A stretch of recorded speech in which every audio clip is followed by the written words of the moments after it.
एक बार की बात है, एक राजा ने अपने सभी बुद्धिमान मंत्रियों को बुलाया और उनसे कहा, मैं कुछ ऐसे रहस्य जानना चाहता हूँ जो बहुत ही छोटा हो।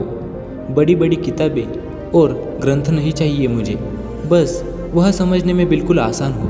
बड़े बड़े सूत्र भी नहीं चाहिए, मुझे पढ़ने के लिए ज़्यादा समय भी नहीं है। एक ऐसा रहस्य हो जो एक लाइन में हो, जिसे सुनकर कोई भी अपनी ज़िंदगी बदल सके, जो हर वक्त काम आए, फिर चाहे दुख हो या सुख हो, जीत हो या हार हो, जीवन हो या मृत्यु हो। तो तुम लोग मेरे लिए एक ऐसा सूत्र ही खोज कर लाओ। उन सभी बुद्धि वालों ने बड़ी मेहनत की, बड़ी बड़ी किताबें पढ़ी, बड़े बड़े विद्वानों को बुलाया, लेकिन कुछ भी निष्कर्ष नहीं लगा। अंतिम समय में सभी थक हार कर बैठ गए।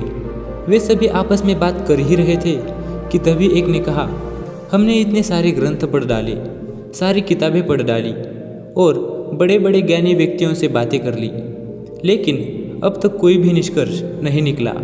हमारी समस्या अभी भी वैसी ही बनी हुई है।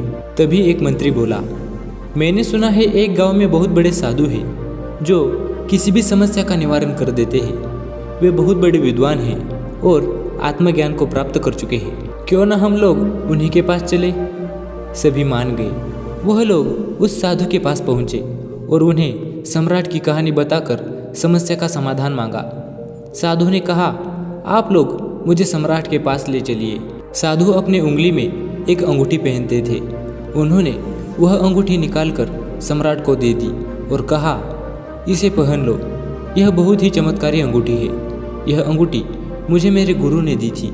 इस अंगूठी के चमत्कार पत्थर के नीचे एक छोटा रहस्य है। मैंने अभी तक इसे खोला ही नहीं, क्योंकि मुझे कभी इसकी ज़रूरत ही नहीं लगी, इसलिए मैंने अभी तक इसे खोलकर देखा भी नहीं। लेकिन इस अंगूठी को देने से पहले मेरे गुरु ने एक शर्त रखी थी कि इस अंगूठी के अंदर मौजूद इस चमत्कारी रहस्य को तभी जानना जब जिंदगी के सारे रास्ते बंद हो जाए, तभी इसे खोलकर देखना। लेकिन उनकी कृपा से मेरी ज़िंदगी में ऐसा कोई बुरा समय आया ही नहीं, इसलिए मैंने आज तक खोलकर इसे पढ़ा ही नहीं। लेकिन इसमें ज़रूर कुछ बड़ा चमत्कारी रहस्य लिखा होगा जो किसी भी मुश्किल स्थिति या परिस्थिति से बाहर निकाल सकता है और किसी भी समस्या को दूर कर सकता है। तो इसे आप रख लो, लेकिन शर्त याद रखना और इसका वचन दे दो, जब कोई उपाय नहीं रहेगा, जब चारों तरफ से रास्ते बंद हो जाए और जब अपनी ज़िंदगी के बुरे वक्त से गुजर रहे हो, तभी इसे खोलकर उस रहस्य को जान लेना। लेकिन सूत्र बहुत कीमती है, अगर इसे ऐसे ही खोला गया तो कुछ अनहोनी हो सकती है। सम्राट ने उस साधु को वचन दिया और सम्राट ने वह अंगूठी पहन ली। वर्षों बीत गए। सम्राट के मन में कई बार आया कि इसे खोलकर देखा जाए कि आखिर कौन सा रहस्य लिखा है इसके अंदर, लेकिन फिर सोचा कि कहीं कोई अनहोनी ना हो जाए। कुछ वर्षों बाद एक भयंकर युद्ध हुआ जिसमें सम्राट हार गया और दुश्मनों ने उनकी सारी संपत्ति, राजपाट हड़प ली। सिर्फ यही नहीं, राजा के साथ साथ उनके सभी मंत्री और सभी परिवार वालों को कैदी बना लिया गया। उसके बाद से राजा किसी तरह कुछ सैनिकों को लेकर अपनी जान बचाकर वहां से भाग निकले और एक जंगल की तरफ चले गए। दुश्मन सैनिक सम्राट का पीछा कर रहे थे तो सम्राट एक पहाड़ी घाटी से होकर भागे जा रहा था। उसके पीछे घोड़ों की आवाज़ आ रही थी। अचानक सम्राट ने देखा कि रास्ता तो समाप्त हो गया है, सामने एक बहुत ही भयंकर खाई है। अब तो वहाँ से राजा लौट भी नहीं सकता था, क्योंकि दुश्मन पीछा कर रहे थे। एक पल के लिए सम्राट तो चौंक गया कि क्या करे। फिर अचानक उसे उस साधु की दी गई चमत्कारी अंगूठी की बात याद आ गई। सम्राट ने तुरंत वह अंगूठी खोली। उसमें से एक कागज़ निकला। उस कागज़ में एक छोटा सा वचन लिखा था, जिसे वह पढ़कर चौंक गया। उसमें लिखा था, यह समय भी बीत जाएगा। वह सूत्र पढ़ते ही सम्राट के चेहरे पर खुशी आ गई और जो शरीर एकदम डर के मारे काँप रहा था, वो एकदम से शांत हो गया और उसने सोचा, शायद यह सूत्र ठीक ही कहता है, अब करने को कुछ नहीं है। और इस सूत्र ने सम्राट के भीतर सोई हुई आत्मा को जगा दिया। यह वक्त भी बीत जाएगा। यह पढ़ते ही उसके मन का डर खत्म हो गया। अब वह बेचैन नहीं था, घबराया हुआ नहीं था और शांति से उसी स्थान पर बैठ गया था। संयोग की बात तो यह थी कि थोड़ी ही देर बाद घोड़ों के पैरों की आवाज़ सुनाई देना बंद हो गई। सम्राट का पीछा कर रहे सैनिक कुछ देर बाद वहाँ से वापस लौट गए थे, क्योंकि उन्हें सम्राट कहीं भी दिखाई नहीं दे रहे थे। उन्हें पता ही नहीं चला कि सम्राट किस तरफ चला गया है। सम्राट ने चैन की सांस ली और अंगूठी फिर दोबारा वापस पहन ली। यह समय भी बीत जाएगा, यह पढ़कर सम्राट का दिमाग और भी खुल गया था और उनके अंदर हिम्मत आ गई थी।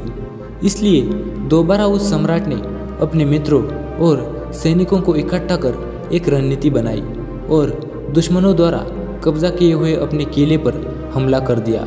और इस बार सम्राट सही सूझबूझ से लड़ाई में जीत गए और वह फिर वहाँ सम्राट बन गए। इस बार जब सम्राट अपने सिंहासन पर बैठा था तो वह बहुत आनंदित हो रहा था और उसका सीना गर्व से चौड़ा हो रहा था।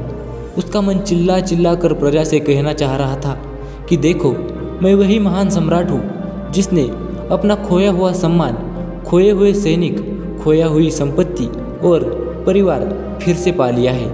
मैं एक विजेता हूँ। लेकिन इससे उस राजा का घमंड भी बढ़ते ही जा रहा था। तभी उस चमत्कारी पत्थर की रोशनी जब सम्राट की आंखों पर पड़ी तब उसको वह अंगूठी याद आ गई। उसने फिर से वह अंगूठी खोली और कागज को पढ़ा। पढ़ते ही सारा आनंद, सारी खुशी, सारा घमंड चेहरे से लापता हो गया। वह एक पल में शांत हो गया। इस पर उसके मंत्रियों ने पूछा कि अभी आप बहुत खुश थे, लेकिन अचानक आप इस तरह शांत क्यों हो गए? क्या बात है सम्राट? सम्राट ने कहा, यह भी वक्त बीत जाएगा। इस संसार में यहाँ ना तुम रहोगे, ना हम रहेंगे, ना यह धन संपत्ति रहेंगी। आखिर मैं भी कब तक सम्राट बने रहूँगा? जीवन में बहुत ज़्यादा खुश या दुखी रहने की ज़रूरत नहीं है। जीवन में कुछ भी स्थिर नहीं है। जो अच्छा वक्त है वह एक दिन बुरा वक्त बन जाएगा और बुरा वक्त भी हमेशा नहीं रहेगा। तो दोस्तों, इस अद्भुत सूत्र को अगर हम भी याद रखें तो हमारे मन में कभी भी घमंड नहीं आएगा और मन आनंदित महसूस करेगा। आपके जीवन में कितनी भी बड़ी से बड़ी प्रॉब्लम क्यों ना आ जाए, कितना भी बुरा से बुरा समय ही क्यों ना आ जाए, यह सूत्र हमेशा आपको आगे बढ़ने में प्रेरित करेगा और आप कभी भी अपने जीवन में निराश होकर नहीं बैठेंगे। आपके अंदर हमेशा एक हिम्मत ही बनी रहेगी, क्योंकि इसे सही से समझा जाए तो जिंदगी एक खेल की तरह है।